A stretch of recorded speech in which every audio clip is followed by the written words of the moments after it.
KDKR's daily programming do not necessarily reflect the views of the management or staff. Prudent Money with Bob Brooks is sponsored by the Prudent Money Foundation on 91.3. Well, are auto loans in trouble? Today we're going to take a look. Stay tuned for Prudent Money.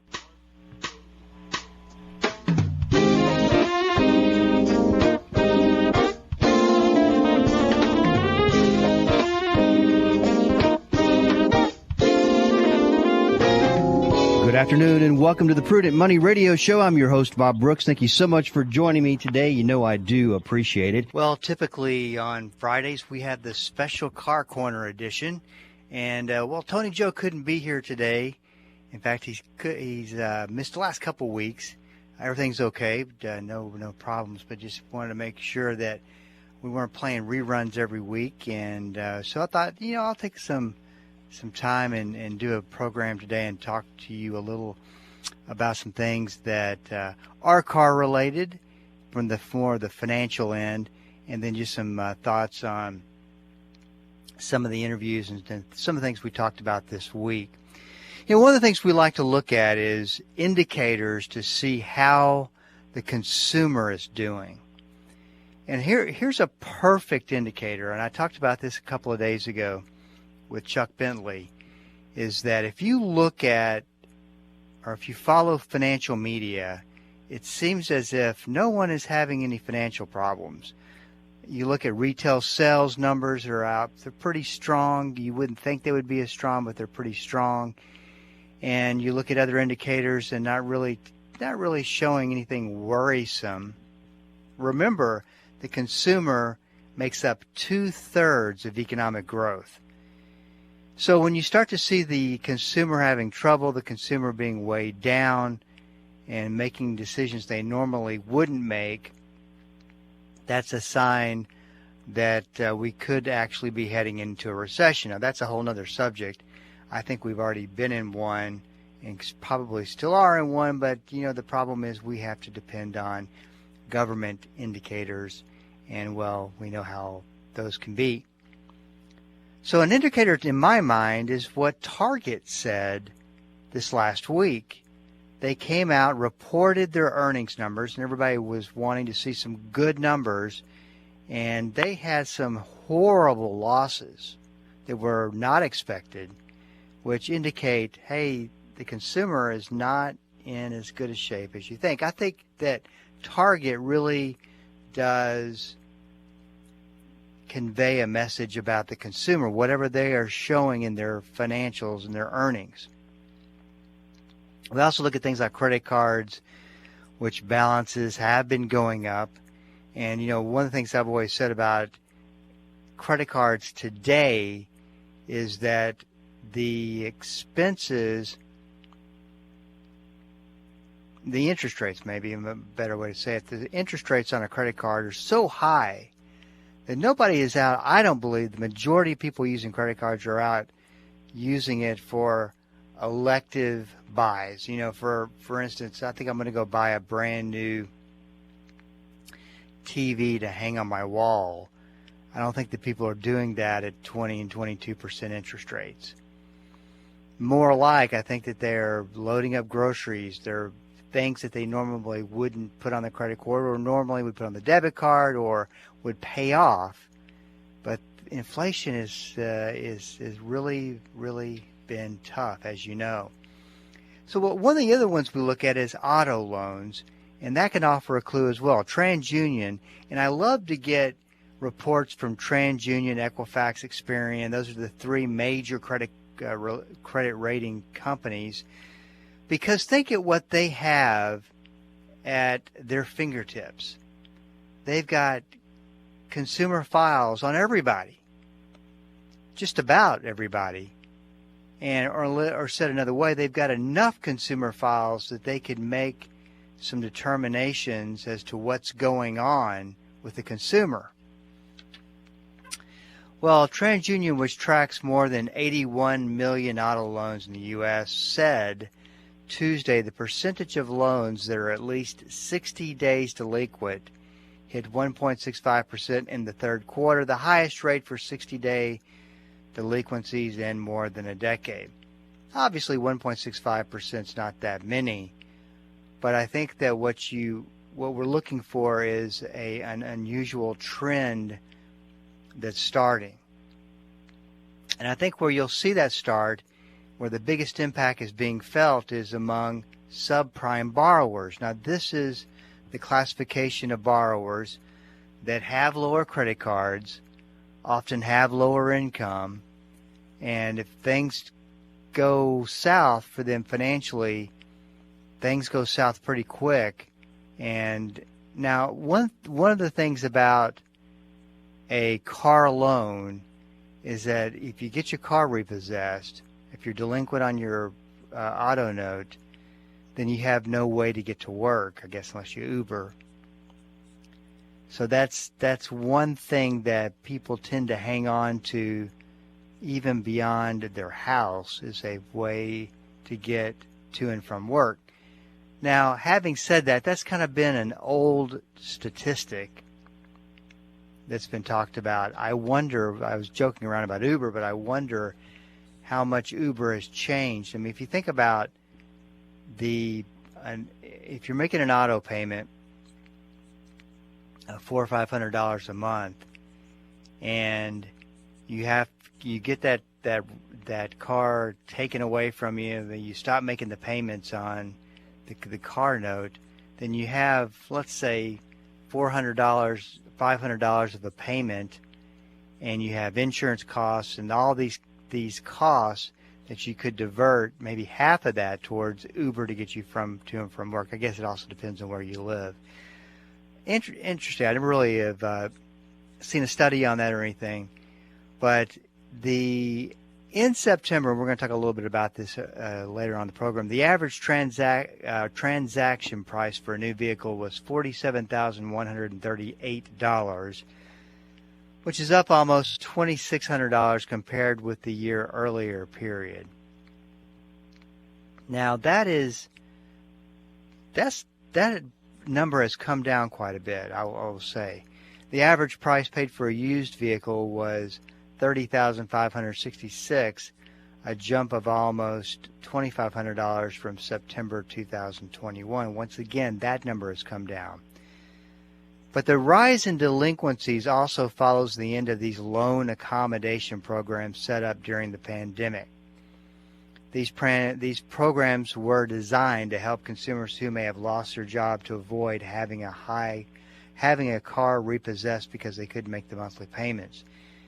This is what I think, even though the intentions were good, and the intentions were to make sure that we dodge a major bullet with the economy, like a crisis in the economy, because everything went south pretty quick, these payment deferment programs that they put together during the pandemic it just seemed like to be a desperate attempt to keep everything at bay, and were thrown together, and in my opinion were allowed to go on way too long.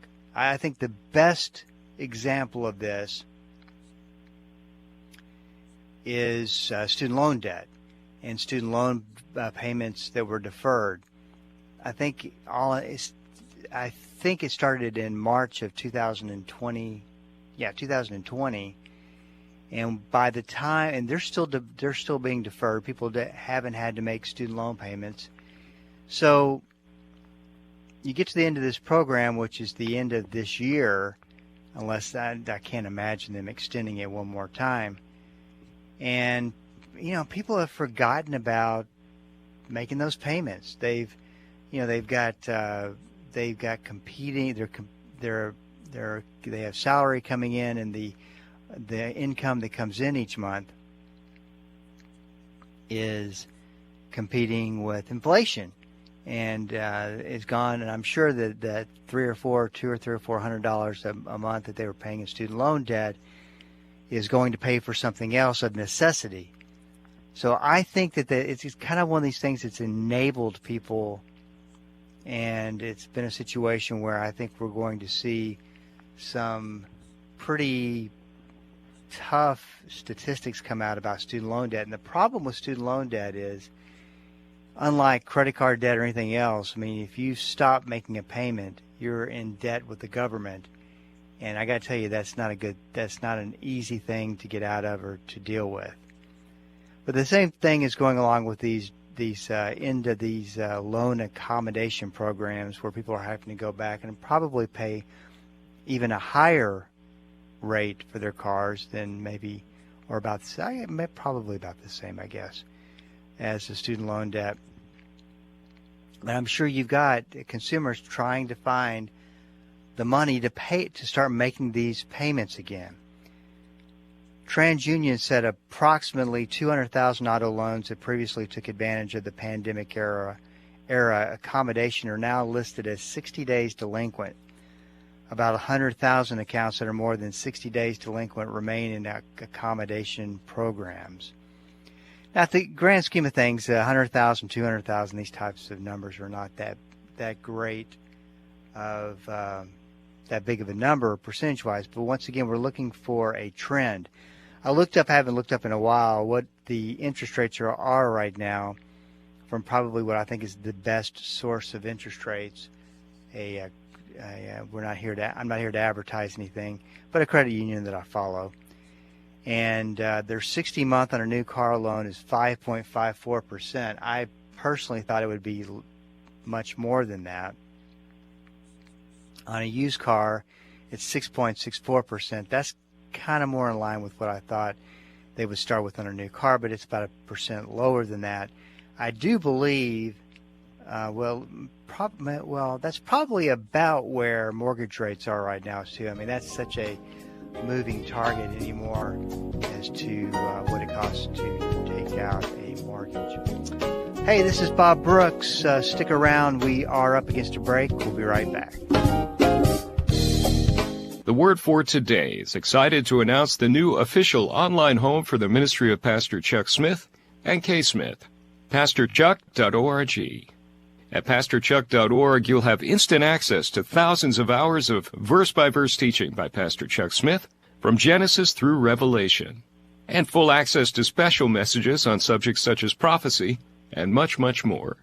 Also at pastorchuck.org, a full library of great teachings by K. Smith, and a section where you can read some of Pastor Chuck's books online, all free of charge. So visit the new official online home of the Word for Today and the ministry of Pastor Chuck and K. Smith, pastorchuck.org.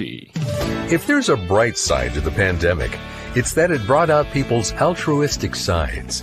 Monday on Focal Point, Pastor Mike Fabarez is talking about the importance of taking a bigger perspective when it comes to the body of Christ as well. We're learning what it means to be corporately minded for the common good. Learn more Monday on Focal Point.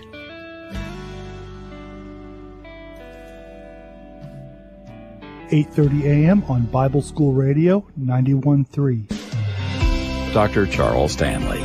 There's some things you and I will never understand till we get to glory. But he says, listen, I am to give thanks for everything because he is in absolute control of all things, and he's working all things together for our good. In Touch with Dr. Charles Stanley, helping you grow in Christ every day. Listen daily at 12:30 on Bible School Radio 91.3. Welcome back. This is Bob Brooks, and you are listening to the Prudent Money Radio Show. Thank you so much for joining me today. Yes, it is the Prudent Money Radio Show, not the special Car Corner edition of Prudent Money, because Tony Joe couldn't make it in today, and I just didn't want to play a rerun, so I thought I'd jump on the air and talk to you a little bit about some things that's occurred this week, get kind of caught up on some things, talk a little bit of car financing and some tips on how to buy a car in this environment.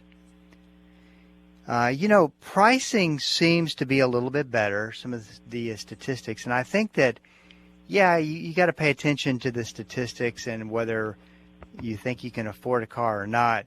But I do believe that it's also coming down, and this is the price pressure that to bring those prices down comes up to the individual car dealers.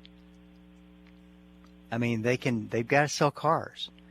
They've got to reduce inventory if they have very much inventory. And so what typically ends up happening, and you've probably been guilty of this, I've been guilty of this a lot longer, many years ago, but you're thinking about buying a car, pretty sure you're going to buy a car, but you're still thinking about it. You wander into car dealership, you fall in love, you haven't done any homework or anything, you overpay for the car, and you overpay for the interest on the financing because you made the one big mistake.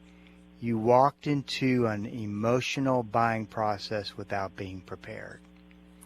So we're going to talk about that today, talk about being prepared to buy a car. You know, it just pays to do your homework.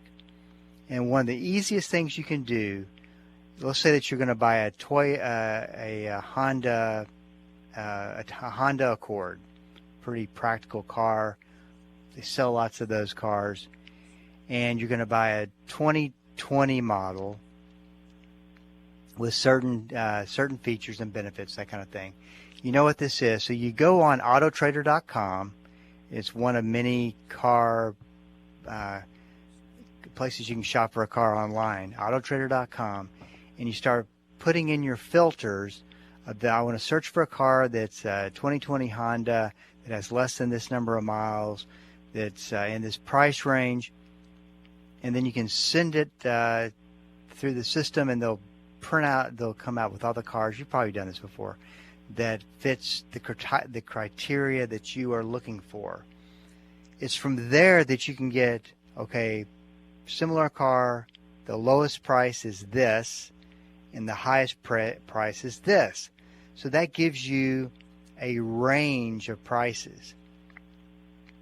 And it's so very important to make sure that you get these numbers. Now, the other thing that you want to do if you're going to trade in a car, and let's say that you've got an old Honda and it's got 75,000 miles on it and it's in pretty good shape. Well, you go and you do this similar search. Now you're looking at retail prices and prices that are higher than what they're going to pay for it on a trade-in. But once again, you can look at a range of prices so you can get a good idea of what your car value is worth. And obviously, you can go to kbb.com, get a value, if a private owner is going to buy it, or get a value if a private owner is selling it, or if you're going to sell it yourself, or if you're buying it from a dealership or whatever, and you can get an idea. I will tell you that dealerships, ever since really dating back to the financial crisis, don't take or come very close to those kbb.com numbers.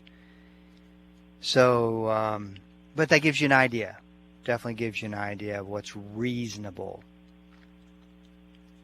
Next thing you want to do is check the Carfax. The Carfax is basically a history on the car. And one of the things that if you find a car that is priced quite a bit lower than the highest priced car when you do your search, the Carfax can tell you probably why that's the case. Because the Carfax will tell you about accidents, something wrong with the title, and most importantly, how long that car dealer has had that car on the lot. That makes a lot of difference. If they've got a car on the lot for, let's say, 3 or 4 months, they're probably a little bit more motivated to get, obviously a little bit more, common sense would tell you, a little bit more motivated to get rid of that car versus a vehicle that they just put on the lot. Now I remember watching a car that I wanted on a local dealership's lot, and I was noticing there was getting to be quite a bit amount of time it was on the lot. I think they were at 2 months. And once they hit that 2-month period, I think it was 2 months, they dramatically dropped that car and it was gone in no time. So you want to keep an eye on how long that they've actually owned that, because that's costing them interest, obviously, to keep that car.